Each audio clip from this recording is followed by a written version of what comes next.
எப்படியாவது அந்த முருகப்பெருமான பார்த்துறணும் அப்படின்னு சொல்லும் பொழுது, நாங்க ஈரோட்லருந்து சென்னிமலைக்கு பஸ் ஏறிட்டோம். அந்த சென்னிமலைக்கு போய் சேரும்பொழுது பார்த்தீங்கன்னா, 7:40 கிட்டத்தட்ட 7:40.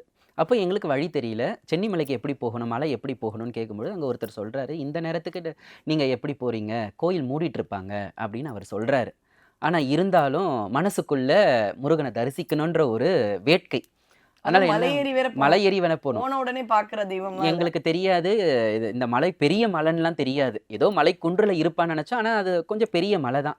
இருந்தாலும் எங்களோட பேக்கோட மூட்டையெல்லாம் சுமந்துக்கிட்டு ஓடுறோம். எப்படியாவது முருகன பார்த்துறணும் அப்படின்னு சொல்லிட்டு. கிட்டத்தட்ட பார்த்தீங்கன்னா, கரெக்ட்டா 8 மணிக்கு நாங்க வந்து உச்சிய போய் சேர்றோம். ம். ஓடி போயிட்டு. அங்க பார்த்தீங்கன்னா, முருகனுக்கு ஸ்க்ரீன் போட்டு வச்சிருக்காங்க. ஐயோ! இவ்வளோ தூரம் கஷ்டப்பட்டு வந்து முருகப்பெருமான பார்க்காம போயிட்டோமே! அப்படின்ற ஒரு வேதனை வரக்கூடிய அந்த நேரத்தில அக்கம் பக்கத்துலலாம் கேட்குறோம். சாமி க்ளோஸ் பண்ணிட்டாங்களா? கோயில மூடிட்டாங்களா? இல்லம்மா. இப்ப தான் வந்து உங்களுக்கு வந்து அர்த்த ஜாமமே நடக்குது. அப்ப பாருங்க கீழ இருக்கிறவரு இந்நேரத்துக்கு கோயில் மூடிட்டு இருக்கும்னு சொன்னாரு. ஆனா நாங்க மேல போகும்போது அப்பதான் முருகப்பெருமானுக்கு அர்த்த ஜாம பூஜையே நடக்குது. அப்பா ரொம்ப சந்தோஷம். முருகன எப்படியாவது பார்த்துரலாம் அப்படின்னு சொல்லிட்டு வெயிட் பண்ணி சுவாமிய